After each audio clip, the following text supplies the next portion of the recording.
but also from social media, and unfortunately, from people we know, from relatives, from friends. Everybody here has this painful experience when you look at the photos and you see what exactly this violent, we are talking about violent death. But we are also talking about death from absence of medicaments somewhere close to the borderline, death of any kind of reasons. So, and you're confronted to this physicality of what was really going on, and this is not a metaphor in a way. So, and this is a book to write. This is a concept to explore. And let me just ask two last questions to both of our speakers and invite the audience to ask more questions. And these two questions will be about our reality and our tradition. And the first will be about Shestov. And I will ask Tanya afterwards about the Ukrainian tradition, like certain things to realize and to think. So Shestov, frankly speaking, when Marcy told me that she would like to make an event about Shestov, I was kind of skeptical. My attitude to Shestov is double. First, I do think that we need to work with him as an example of Kyiv philosophy. I do think that we need to take him from like the Russian philosophical tradition, because basically the way how he thinks is not really in the tradition of the Russian philosophy. I know Russian philosophy quite well, unfortunately.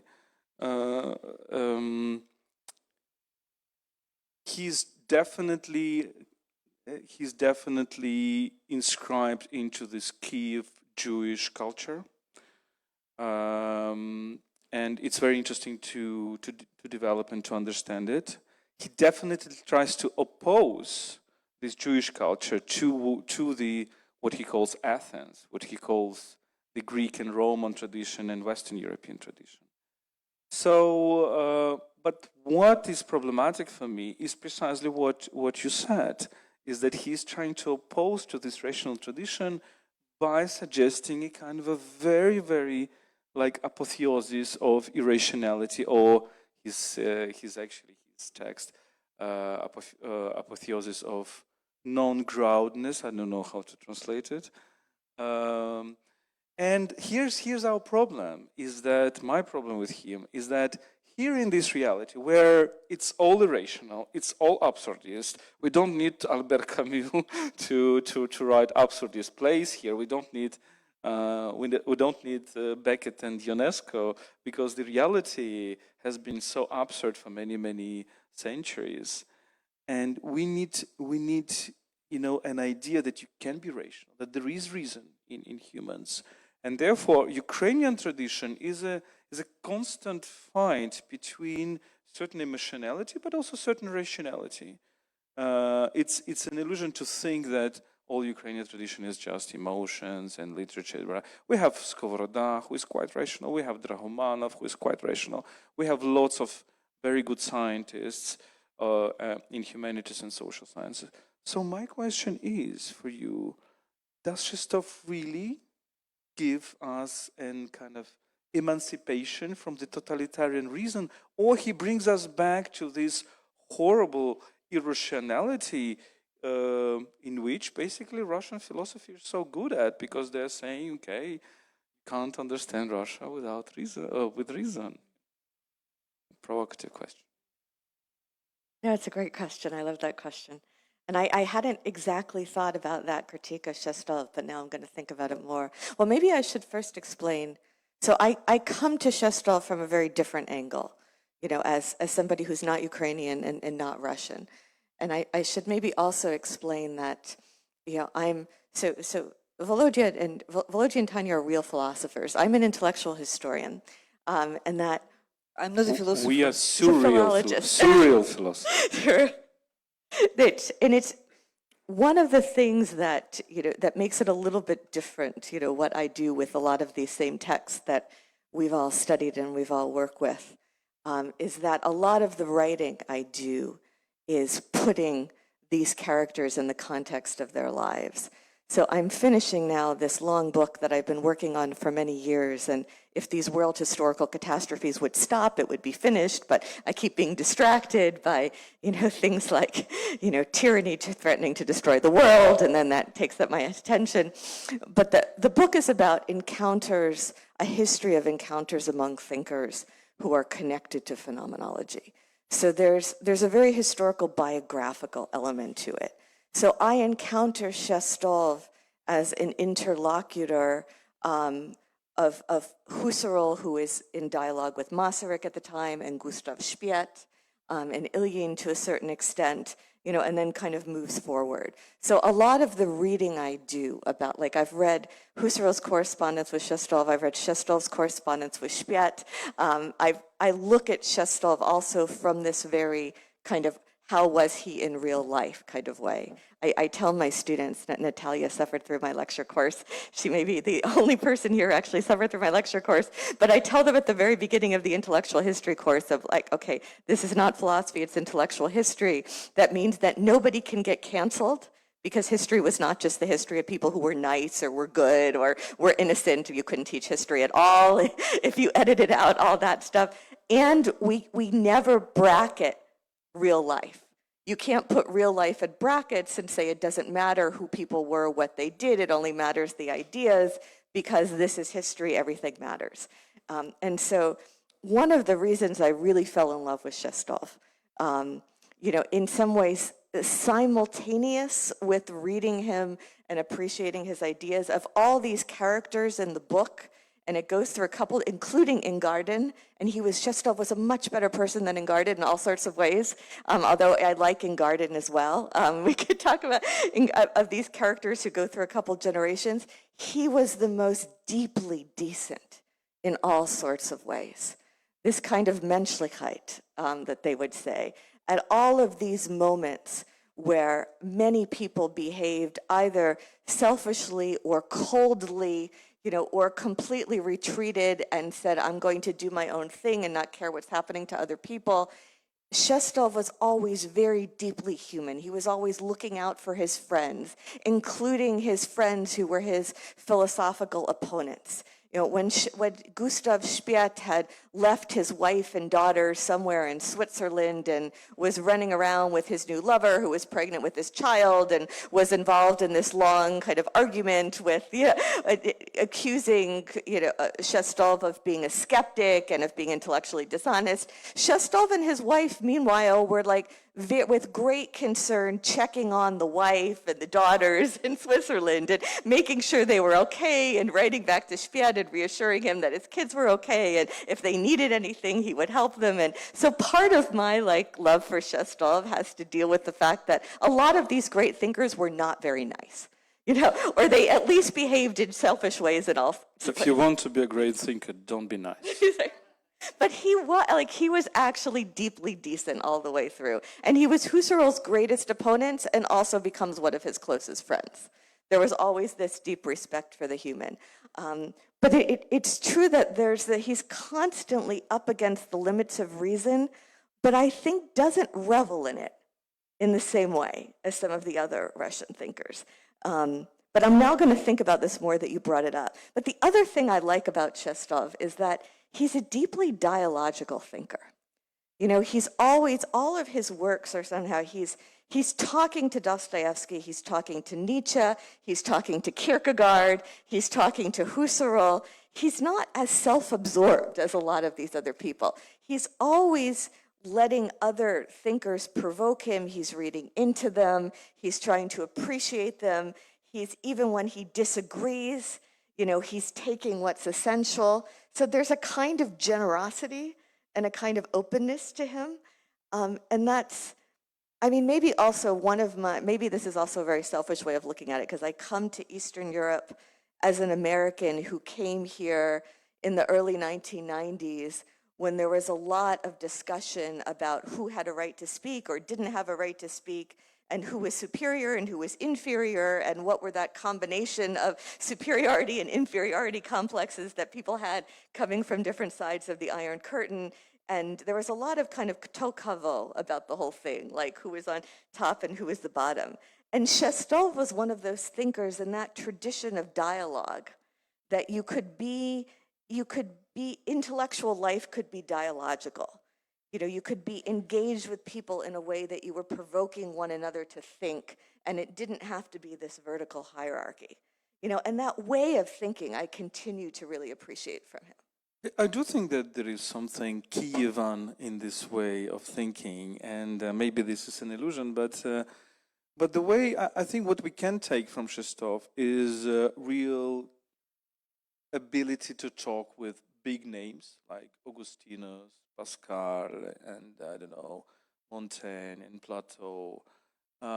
Is kind of in a very horizontal way, and taking these ideas seriously and taking it taking them really existentially. But what I admire about you, Marcy, and is that, well, doing intellectual history is also a big part of philosophy, you know, and what you're doing with team is bringing together history and philosophy, history and thinking. And that leads us to our first hero, Karl Jaspers, and to my point that Heidegger had a very wrong conception of history, contrary to Karl Jaspers, because Jaspers was saying, look, to be a philosopher, just read history books. Because if you read history books, my problem with history books is that I have such a horrible memory that I can't really remember what happened. But when you read history books and you go to this grand situation and you go to these situations of big changes, you understand how people behave, how people go up and down. And this is basically, well, this is a lesson that history never ends, right? And when history never ends, this space opens up for new thinking, new ideas. My last question to Tanya, let's think a little bit about our tradition, our Ukrainian intellectual tradition. Because let's just be serious. I mean, when we look at the major characters of the Ukrainian culture, let's take just literature. It's such a horrible thing how people were annihilated when we were so young. Like, Підмогильний wrote his Misto when he was, I think, 27. And he was arrested when he was 33. He died, and he was killed when he was, I think, 36, 37. Like, Yuri Yanovsky wrote his Meister Korabля, I think he was 28. And, well, he was not executed, but he faced the reality where it was impossible, basically, to write. Taras Shevchenko was arrested when he was, I think, 33 in 1847, if I'm not mistaken. And you can continue the story. There is the exposition in the Ukrainian house about Alla Horska, who was killed. You know, Mykola Levantovich was killed. Murashko was killed, and so many other examples. And this is really living on the edge, meaning that living in a situation when your culture can be amputated, can be just killed at any moment. How should we think about this? Except for, you know, this narrative, okay, our culture was exterminated. This is, of course, obvious and very tragic thing, but I do think that we need to go a little bit farther. And my takeaway from this is this metaphor of amputated future and the idea that future is one of the big elements of the culture in general and of human happiness. If you don't have future, you don't have happiness. And we were living in a situation where we didn't have future for many, many decades. And probably this opens up to today's reality when, despite all these tragedies and pains, Ukrainians still believe in future. What do you think? Once again, too many questions in one, but brilliant questions. And I'll start addressing to what Marcy told us and try to link all this. So Tanya always does not respond because my questions. What you said about the reasons why you admire Shestov, I think this is fantastic, in fact. So you admire Shestov because you never pronounced the word ethics, but it's about that, right? So it's about just body about who left his wife or not left. So it's important for you because I think this is normal it's something very human to address big philosophers from this human perspective. Like, because when we talk about culture, what culture is about? Culture is a fight for eternity. So who is stronger? He stays where? In eternity. So he fights against immediate, I don't know, people around him or her, about immediate situations, and he or she fights to stay somewhere, where, I don't know exactly where, but in a kind of eternity, in a canon or whatever, so just to be the strongest. And regardless of what people will think about you, regardless this wife or this kid or whatever. And what you speak, Marcy, about, and it links to Ukrainian situation, you speak about this integrity of a personality in both thinking and living and acting, and this integrity is priceless. And I think that when we look at our Ukrainian history, which is exactly what, as Volodymyr said, has this amputated future, and unfortunately it doesn't stop at the examples you mentioned in this Renaissance in the 20s or in dissidence movement. Unfortunately, today we have this amputated future with our friends, with, for example, in literature, Victoria Melina, who was our friend, our poet, and who is not no more here because Russian missile killed her. And we can talk about Maxim Krivtsov, who was Ukrainian poet and who was killed 33. So it's repeating of the same situation. But when I speak about Ukrainian tradition, I'm not a great specialist in Ukrainian intellectual history, but I'm pretty sure that the most important thing when we read these texts, regardless 20s, 30s, 50s, or 60s, what is important is that we always pay attention to how people behaved in this extremely difficult situation. I would say simply totalitarian situation. So how did they address the issues of their friends, how they were denouncing or not denouncing, how they were protecting their families, what price they paid or didn't pay to stay alive, etc., etc. And I think that in Ukrainian intellectual history, we'll find a lot of good examples of people who really had a lot of integrity, what Marcy loves about philosophers. You'll find a lot of this stuff in Ukrainian history. Unfortunately, because this was a very tragic history in the 20th century, and there were a lot of oppression, a lot of murders, a lot of prosecutions, and still is, yes, because of this aggression. So the lesson we can take from the previous century to our century is that you should never sacrifice your right to be in this internal world, I mean, this canon, by being not integral person in your immediate context with people who are around you, with your colleagues, with your friends, with your family. So maybe this is a good lesson we can take of this century. And maybe last thought, I always say that maybe inaccurately, I'm sorry for people who study Ukrainian literature, but I as a philosopher always simplify. So I always say that the greatest Ukrainian writer is Lesya Ukrainka. And I always say that, well, the peak of her creativity is dramas. So she's the best, well, the best of her creation for me personally is drama, is her plays. And drama is precisely about grand situation. Drama, Shakespearean drama, Aeschylean drama, Sophoclean drama, Rossinian drama, Lesya Ukrainchina drama, is about borderline situation, about the situation when you need to make very fast choices. We didn't talk about choices. Very fast choices. When time is faster than you, when time is faster than you, when history is so much fast that it happens just in one day. In one day, the whole world collapses, and you need to make choices. And maybe it's not accidental that, and I think it's not reflected too much still. We start reflecting about this, that basically Ukraine is very strong in drama, in particular in the image of Lesya Ukrainka, because there is this strength of Shakespearean drama in her, I think. You've noticed, Marcy, that talking about philosophy, Volodymyr asks a lot about philosophy. philosophy, but he responds, and I also provide examples with literature examples. So like there's not so much distinction between philosophy and literature. Questions? Oh, great.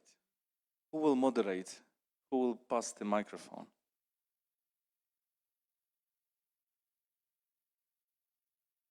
So, Tetiana, Marsy, Volodymyr, thank you very much for a very insightful, thought-provoking discussion. So, I wanted to ask about this grand situation and leadership, like how it affects leadership, because we see that the war situation or revolution situation, it changes a lot, especially political leadership. And in Ukraine, we see a lot of discussions about the Western leaders who double think about whether giving weapons or not, the amount of weapons, and Ukrainian part of leadership.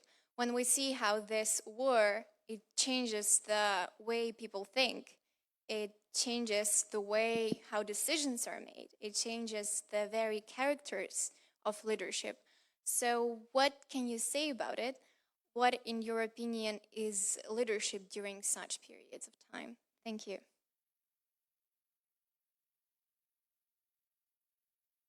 Okay, as ladies think, I will just make, when I was in New York just 2 weeks ago, I met a wonderful man whose name is David Bell. I don't know if you know him.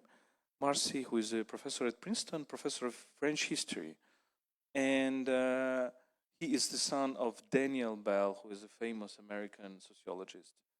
And I bought his books, and his books are about French history, about Napoleon. He has a biography of Napoleon. I asked him what he thinks about this new Napoleon movie. I will not retell you his response. But it's interesting that he was saying that democracy is not only about institutions, procedures. Sometimes we have this, reference here that, look, you need to have institutions. I hope it's not David Bell who is calling.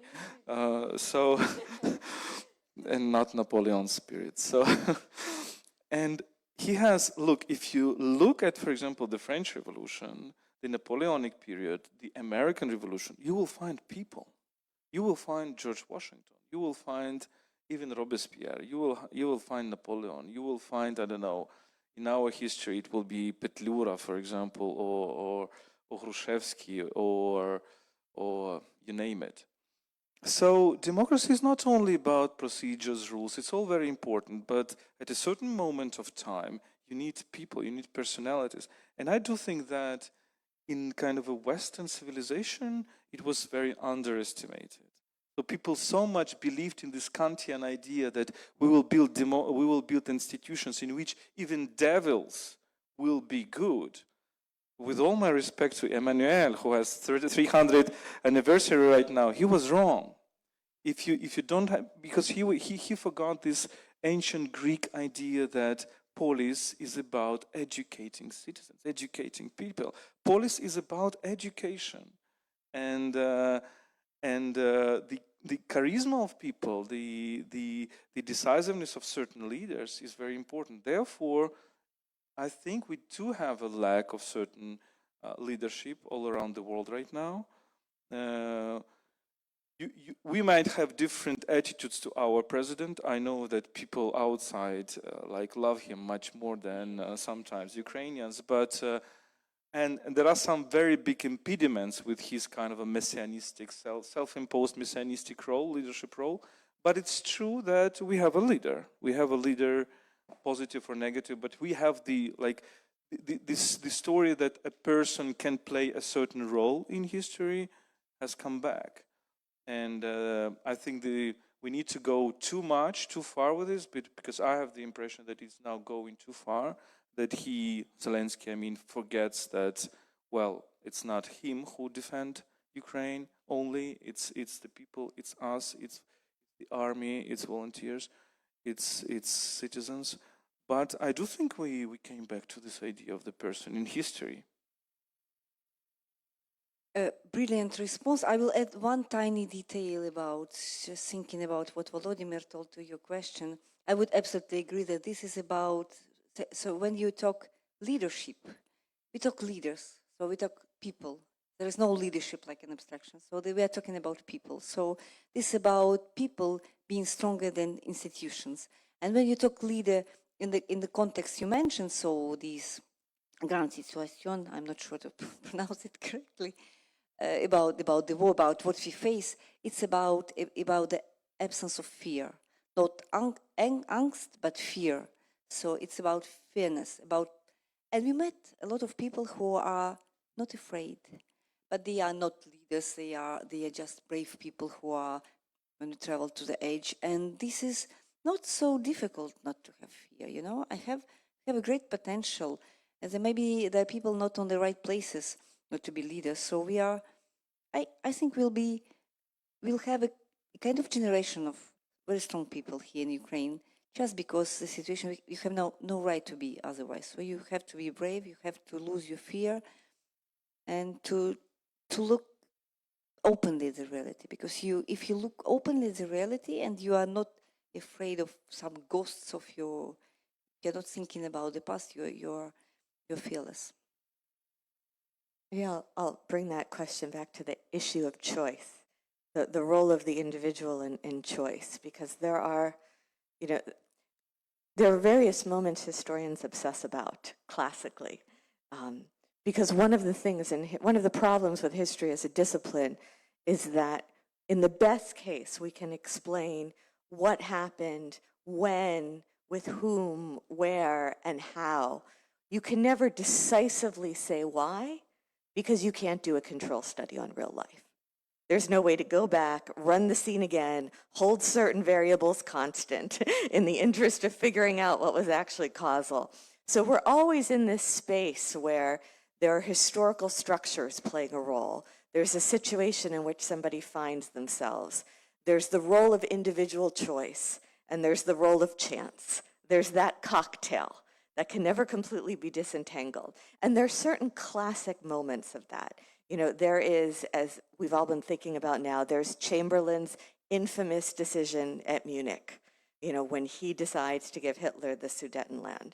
There is Benish's decision, Volodya and I were talking about this on the way here, not to fight, which was, those were historic decisions. There's the Germans' decision in 1917 to smuggle Lenin back from Switzerland in that sealed German train car. And I tell my students, arguably anything happens to that sealed German train car and Lenin does not get to Petrograd in April 1917, and I think arguably there's no Bolshevik revolution in the whole 20th century as we know it does not happen that way. Can't be proven, and when I saw on February 25th, watching it from New Haven streamed, and when Zelensky went out onto the street with those four guys and said, "Ja, President tut." It's not that I thought he's the Messiah, he's going to save the world, they have a perfect person. I thought that was a historic moment of decision making. Because he made that choice, we now live in a different world. Now, what will happen henceforth, we don't know. Thank you so much for your fantastic dialogue, and in this good company of Gusserl and Roman Ingarden, we can also mention Dmytro Czyżewski. I think his name was not mentioned, but the question of the death and Gogol and the borderline, it's really the central question for Dmytro Czyżewski. And for example, his critical dialogue with Frank and some kind of German tradition, German nihilism, it's very important. So what do you think about it? And also his dialogue, critical dialogue with Shestov. You didn't mention also, maybe it's paradoxical to speak, what do you think about political thinker Shestov? You know his article about Bolshevism. And Bolshevism, it's about the end of dialogue, the end of truth, the end of dignity, etc. And it was his experience in Kiev after Bolshevik Revolution. 20 years ago, I published Ukrainian translation of this article about Bolshevism in Ducha Litera Review. So it's interesting, and it's not the orientation beyond rationalism, etc. On the contrary, so we can also testify, we can analyze political, Shestov as political thinker. Thank you so much. I mean, I've been obsessing about precisely that text. So Shestov wrote this text, Что такое русский Bolshevism, in 1920, I think shortly after he had escaped from Kiev via Crimea and gone to Switzerland. And after February 24th, 2022, I have gone back to that text. And in fact, I really wanted to teach that text to my students this semester. And as far as I know, there's never been English translation of it. And he says a couple things in that text, you know, one of which is about the impossibility of describing what is happening, you know, that which is beyond description. You know, and I've been thinking about that. I have not been to Kherson. And I was texting, at the moment Kherson was liberated, a friend of mine, a young Polish journalist, Paweł Pieniążek, was in Kherson.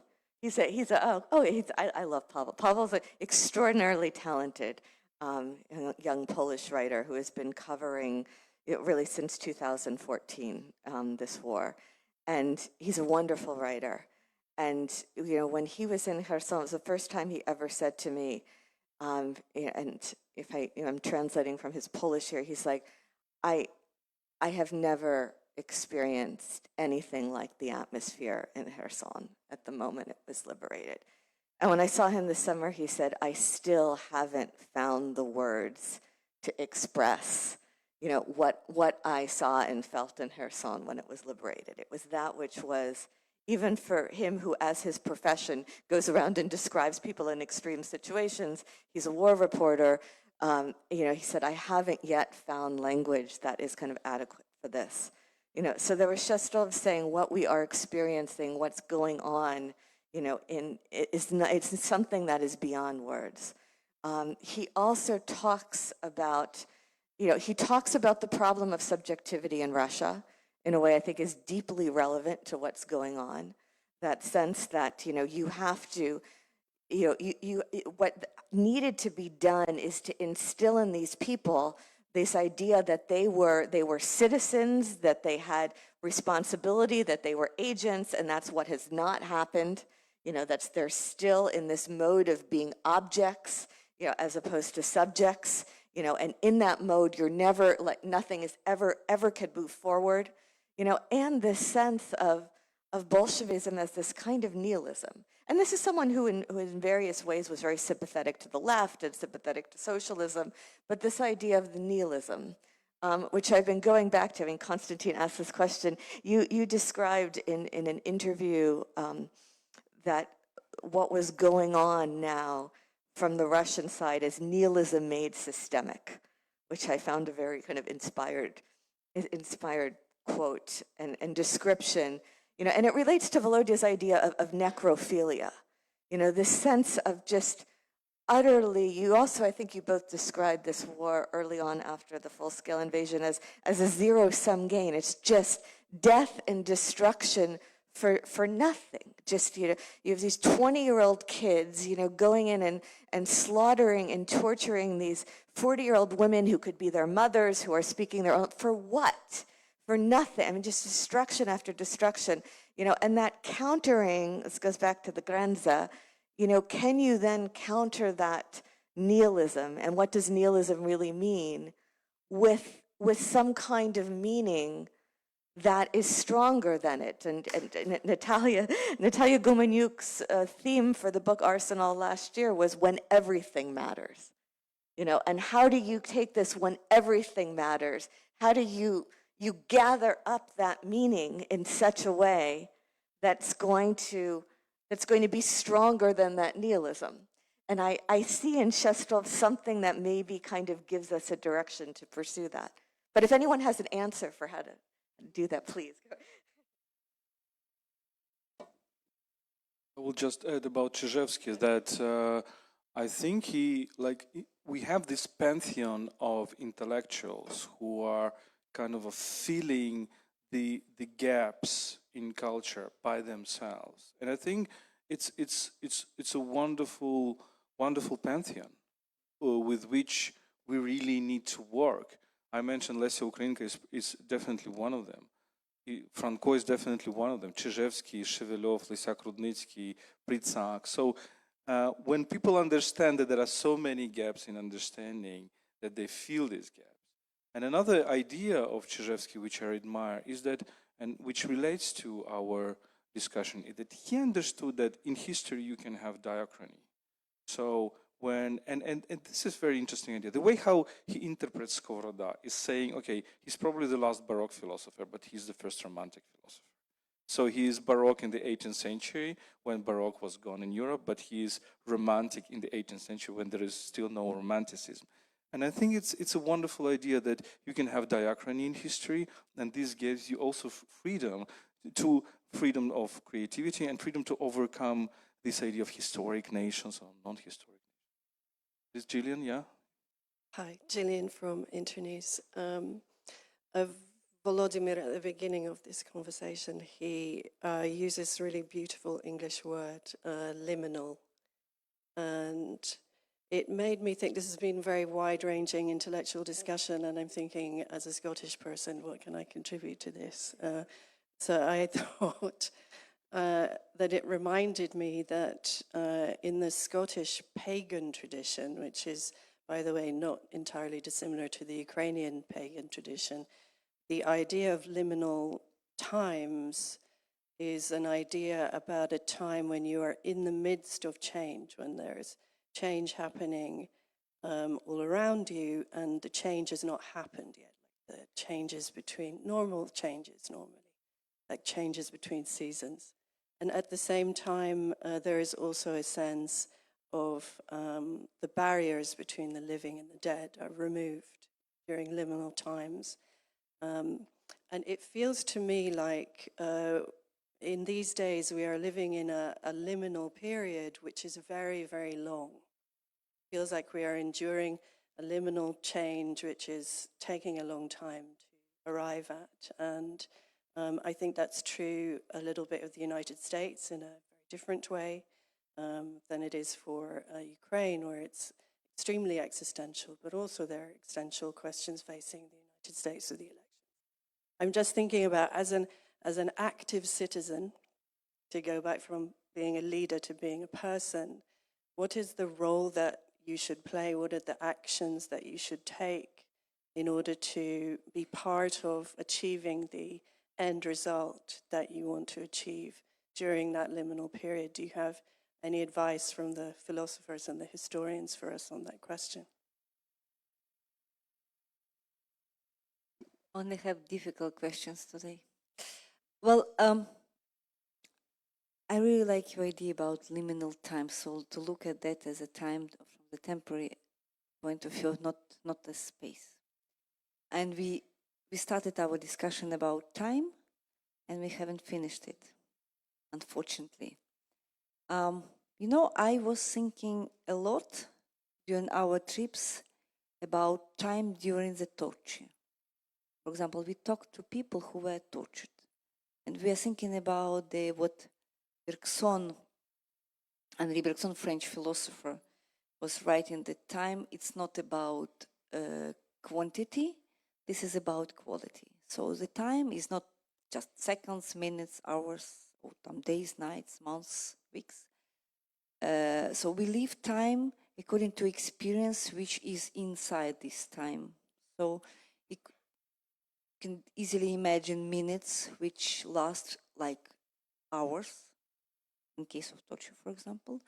And we can easily imagine days which lie like minutes when we are, I don't know, we are happy, we are satisfied, and so the time, so human being never lives a time like in a mechanic way. And that's why what you're talking about that liminal times which last too long, in fact. So it's quite too long, it lasts, it's never ending story. And we all want for sure to end. And I think we all understand that it will be no short ending for these liminal times. Volodymyr is talking about dark times. I'm not sure that it's dark times, but it's difficult times for everybody. I think that, first of all, it's not a simple answer because I don't have an answer to your question. But I think that we are to act as if we could change something, even if we cannot change it on our personal level. So when we think about what we do personally, I'm always impressed by how small it is. Whatever you do as a person, it's too small. Whatever you do, even if you walk a lot, as we do with Volodymyr, you do whatever you can in multiple, roles. It still is so little you can do about it. But then I think about that if everybody does as much as we can to change the situation, maybe there will be a way to put an end to these liminal times and to change the situation for better.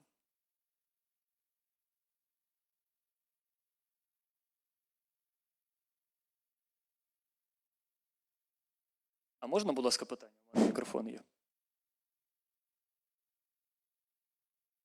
Thank you. I'm Victoria. I'm Volodymyr's and Gillian's friend. Thank you for discussing Ukrainian cultural tradition. I love culture and music.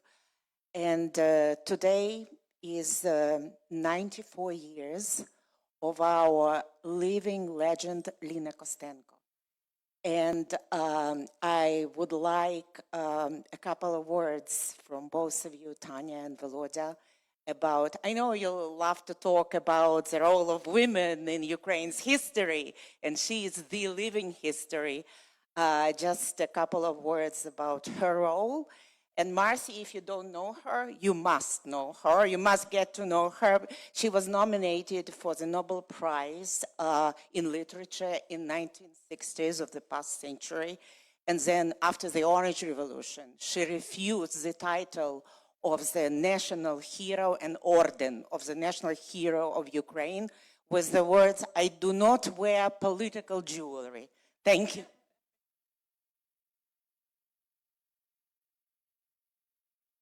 For the speaker, I'm a moderator. I have a question maybe to Marcy, to anybody. If I'm not sure about Lina's translated into English, if she's translated, do you know her text? No. Is she translated or not? So that's a problem.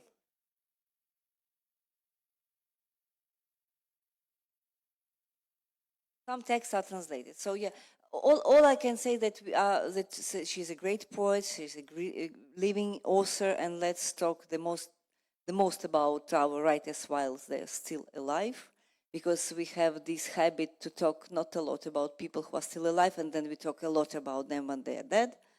And yeah, I remember that she is from this very important generation, and I remember being in school. When being in school, we already started her poetry, and she's a great poet here, and maybe one day it's a good idea to translate her into English, and not only English, why not some other European languages as well? I think that this is we have a podcast with Tanya about women in the Ukrainian culture. And I think this is really remarkable how at any moment of the Ukrainian culture, you have the leader, the woman who is one of the leaders. So we definitely have Marko Vovchok, who is one of the leaders of this, народництво, and I think very underestimated.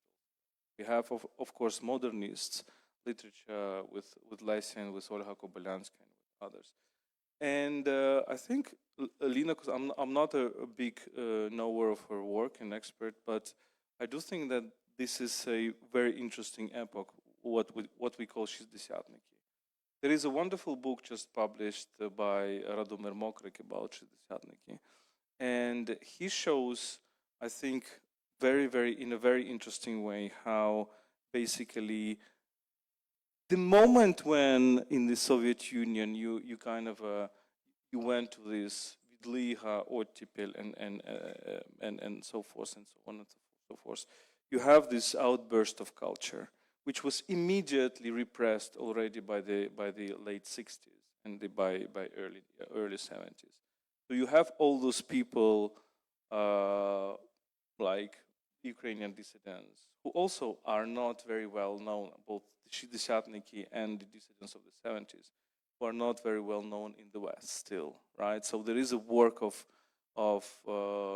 studying them, and I know that both Marcy and Tim are very interested in this generation. Because this generation, for me personally, I think this is a generation that maybe, I mean, not for the first time, but it's a generation that try to combine two like value ideas, the idea of individuality and the idea of community. If you think about Lesia Ukrainka, like the early 20th century, you continuously see the conflict between individual and community. This is one of the topics of her work. What Shideshatniki, as I understand them, try to do is to combine, and then dissidents, to combine these two agendas, which is patriotic agenda and liberal agenda, which is a remarkable thing to do, actually. If we think about like 21st century, when the idea of all over the world, when the idea of patriotism and individualism just go into different directions. When you have in America, you have radicalization of liberalism and then radicalization of conservatism, and then you have these troubles.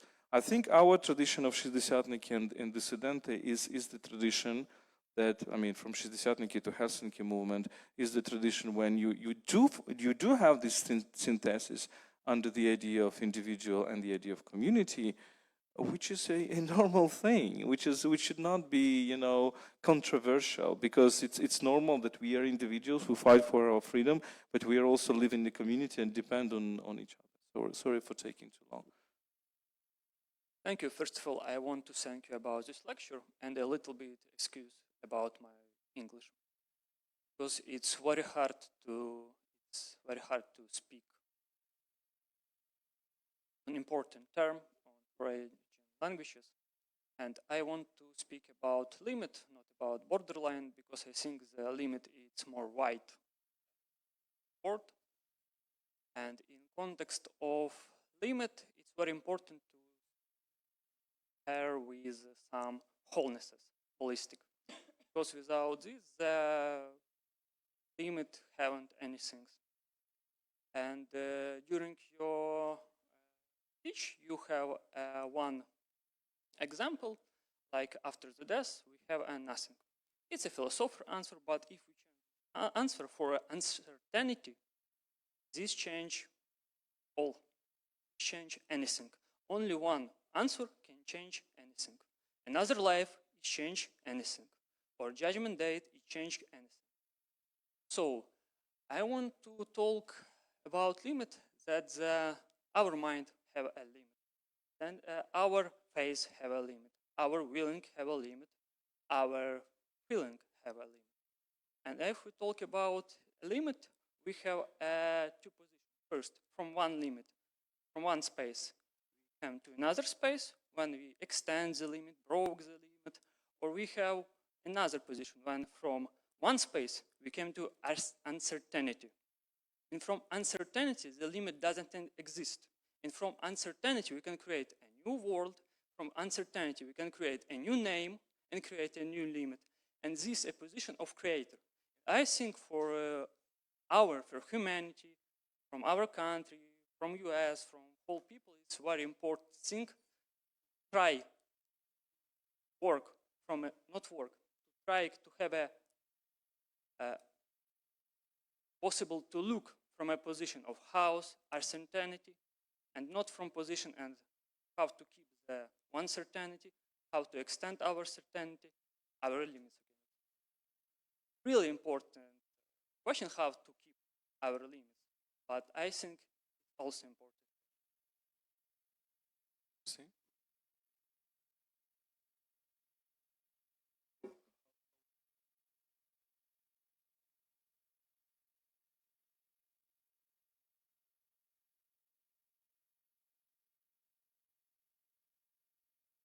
Now we are lost in translation. In condition. But Marcy will respond in the way how she understands the question. Oh, in conditions of uncertainty. So the relationship is it the relationship between limits and uncertainty? Yeah, I mean the condition of life is that we live in uncertainty, and so much of human thought and human endeavor is an attempt to find certainty, is an attempt to find that grounding. You know, certainty so in German it's Sicherheit, and in Husserl's diary, you know, he was writing, Ich kann ohne Sicherheit nicht leben. You know, I cannot live without certainty. I need to know. Like this, the uncertainty is unbearable.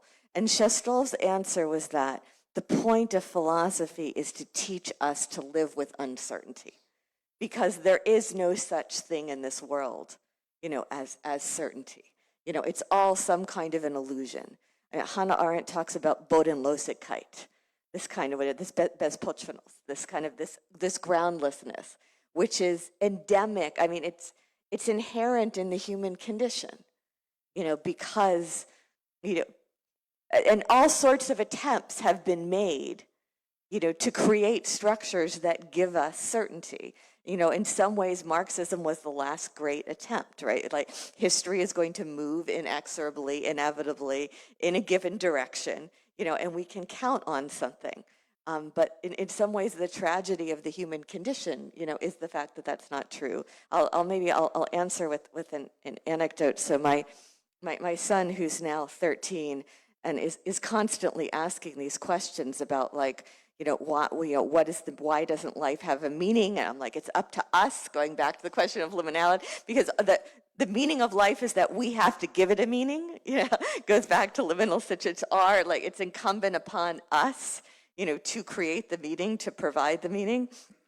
I was going to say this idea about yes, Caleb uncertainty.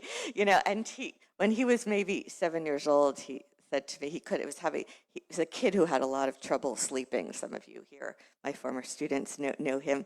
And he said to me one night, he said, you know, Mommy, I can't sleep. I feel like home is not a very safe place. And I said, well, why do you feel that way? He said, well, I was thinking that a meteor could come and hit our house, you know, or a storm could come and blow the roof off, you know, or a robber could break in through the window and try to kill us. And I had to restrain myself from, like, the answer I was tempted to give him, which was the real answer, was, I know exactly how you feel.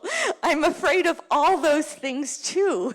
But the problem is not being at home carries the same risk, because the tragedy of the human condition is that there is no such thing as a secure place in the world, because we live in conditions of uncertainty. But there are times, like what you are all experiencing, where that is illuminated in extremity. You know, so now you are the ones, you know, to teach all of us what it means to live in conditions of extreme uncertainty. I guess you got a new great existentialist philosopher in the house. A very Ukrainian one, by the way. This very Ukrainian feeling to never be sure if meteor is coming to you directly to your house. So this very Ukrainian philosopher you have at home. More questions? We have here. Okay, sorry. Somebody decides. So thank you for a wonderful lecture, truly. Since this discussion has been largely about intellectuals, my question will be also connected to it. So I think it is a nice intellectual exercise to try to turn to the intellectuals from previous centuries who experienced some kinds of wars or mass violences. This is what I did. I turned to Susan Sontag and I tried to think what she would say about the current war, but this is nothing more than an intellectual exercise in a sense, because she doesn't live this war, and as much as we can also, I think, build on Bergson's idea of being in time, I think he described that the current moment is always on the verge of becoming, but in my mind it was, well, the Ukrainian moment is always on the verge of ending, and this is what the lecture was also about. I'm just thinking about the quote from Erich Maria Remarque, who said that when there is history somewhere, you have to come and be present and witness the history yourself, so you have to be the witness. But as much as all those quotes resonate with me and they prompt their reflections, I'm also thinking that we cannot just borrow their dictionary of war and we cannot use their words to describe the present, because this war, I think, is unconditional. And I don't remember whose quote it was, but somebody said that it is indescribable from the lecture, and this is what I'm thinking, because with the beginning of the full-scale invasion, in some sense, nothing changed, but everything became very different, because the mass graves in cities, they were already existent, and the holes from artillery shells in the fields, they also existed, but in the east of Ukraine, they just became bigger in scale. So the question is necessarily, how do we describe it? How do we talk about it? How do we remember these different experiences? Thank you.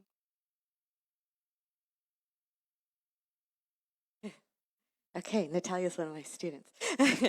It's a very big question. If I had the answers for all of these, how to describe, I mean, to some extent, that is what intellectual life continues to be about.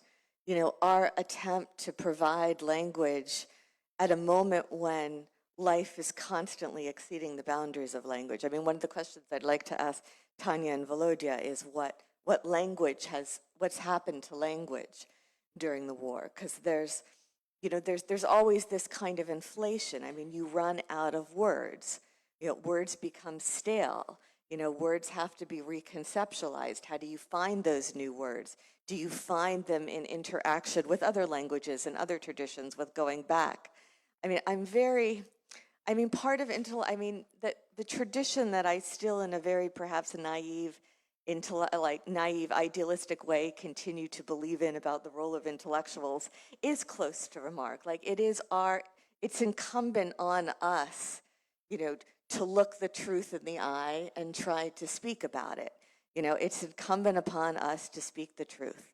Now we live in these post-truth times, and so who believes in truth anymore? But I still feel like, Arendt says about Eichmann in Jerusalem, when she was so viciously attacked and she got death threats, and she said, well, I had a choice. The choice was, I could write and say what I thought, or I could be silent. But I didn't have a choice to write, and pull back. I mean, one of the, there's a very short essay that Vika Amelina wrote, that she wrote in English, that I've been going back to a lot since her horrible death. And it's called Nothing Bad Ever Happened Here. And she says that as, not because she believes it, but she's talking about her home. She's talking about Lviv. And she says that the idea that one can live in this place, and be a writer of this place and a thinker of this place, and pretend that the Second World War didn't happen, that the Holocaust didn't happen, that Stalinism didn't happen, that we're not living on these graves, that is not, we can't be real in that way. She's like, the thing about these ghosts is that you only really have a home in the world when you invite the ghost to breakfast. And I keep going back to this, like her metaphor of inviting the ghost to breakfast. And in some sense, I think like that in both the ghost, and the horrors of the present, and Tanya and Volodya are going and talking to people who are victims of torture, have been victims of torture. To me, this has been something that I find the most absolutely chilling, and I'm unable, I'm in some ways unable to take it in, unable to deal with it. But like I did a book panel with Stanislav Aseyev last year, and for that reason, it was the first time I forced myself to read every word of that book that he wrote about. I had read excerpts from it before, but I couldn't bring myself to get through the whole thing. I forced myself to read the whole thing, and to sit there with him, and to think, we have to look this in the eye. Even when it's impossible, even when we don't have language, that if we have any purpose here, that's what we try to do as imperfectly as we do it. And coming to this metaphor of bringing ghosts to breakfast, I recall the synchronization in Birkenwald by Frankl when he invites Socrates, Kant, and Spinoza to try to make sense. What if you had this power of seance? What ghosts of thinkers, leaders, actors would each of you would bring to this breakfast to make sense of our existential situation, maybe in solution-oriented or just to deepen I understanding? would call only Hamlet's father. But you have two more to pick.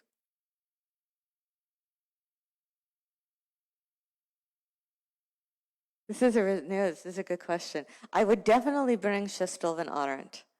You know, I've been like, I'm always obsessively going back to Arendt. The third is an interesting question. Who would I bring? Thinking about, I've gone back to Kant a lot, but I think maybe I already know what he would say. He usually doesn't show up on breakfast. He waits until dinner. I'd invite Lesia Ukrainka just to make Volodymyr jealous. We will do decades without you. Without me? All the best meetings you have are without me.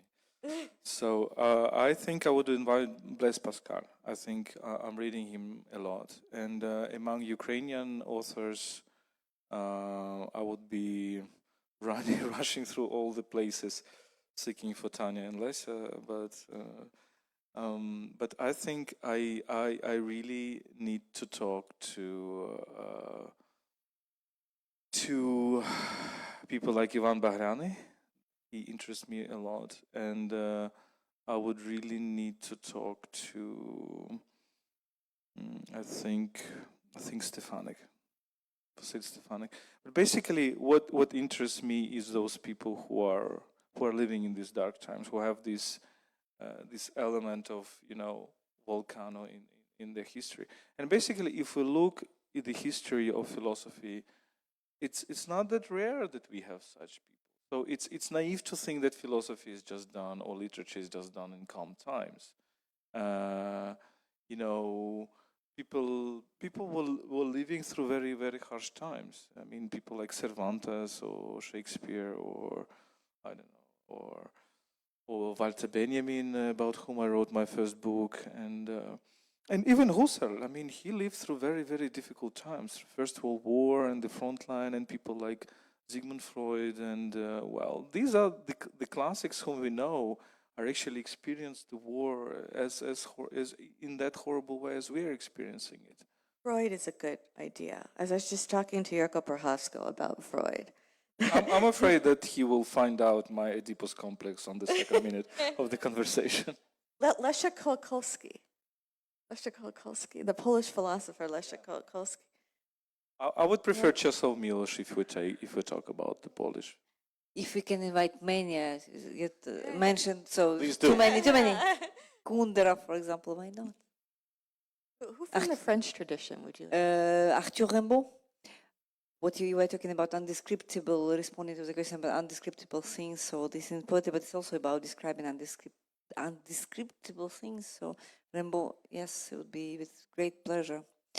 Why not? And Baudelaire, maybe not for breakfast, but for the dinner.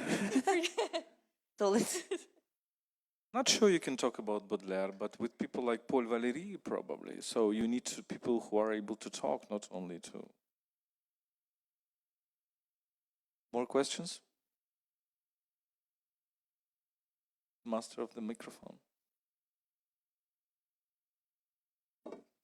Thank you very, very much. It struck the chord with me when you were talking about death, looking at death, memento mori, and when you were talking about birth.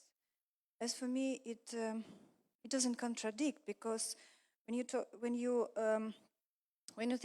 think of death, you try to do whatever you can, not to miss a thing, to give birth to something. And for me, birth is always about love. You give birth to a baby, it's a pure love. You give birth to some project with people you love, to people you love. And I would like to ask you to think about what we can give birth to. I mean, all of us globally, all the participants of this war, which is, I think, global, despite it's being fought on the territory of Ukraine. All of us can give birth to in this borderline situation we are into. I mean, globally. Yeah, thank you. I'll be short. We can give birth to victory to start with. Or maybe if I can say something about your victory again, like it's not my war and won't be my victory, but I've appropriated this expression, "Pisla peremochy," which I find very inspiring. And I'm going to mention something here that my friend Krzysztof Czyżewski, a Polish thinker, talked about when we talked about the problem of language and what was happening in this war. And so Krzysztof is a native Polish speaker, and he has very good passive Ukrainian. And he said that he loves the word peremocha because it's quite different from pobieda, and it's quite different from zwycięstwo, which is the Polish version, and it's different from victory because it etymologically actually gives this peri, this kind of beyond, this kind of crossing, and moha of possibilities. So it literally brings us this language of beyond what is possible, beyond what we can do, beyond hitherto existing possibilities. And Krzysztof was saying at a discussion we had this summer, he's like, that's the word that the rest of us need to import from the Ukrainian experiments, this idea of peremoha, that it's not just about restoring what had been or catching up with something else somewhere else. It has to be a victory that is beyond the possibilities that any of us have seen before, that will point us to the future and give us hope for something more. And I cling to that. I realize that puts a great burden on all of you, but I told Krzysztof, that his idea is, I quoted him many times, and his idea is really living in Ukraine. But it's remarkable then American professor comes to Kyiv to quote Polish philosopher, thinking about the Ukrainian language, talking about Jewish Kyiv philosopher, and then Germans and French and Ukrainians. Thank you very much, Marsy Shor.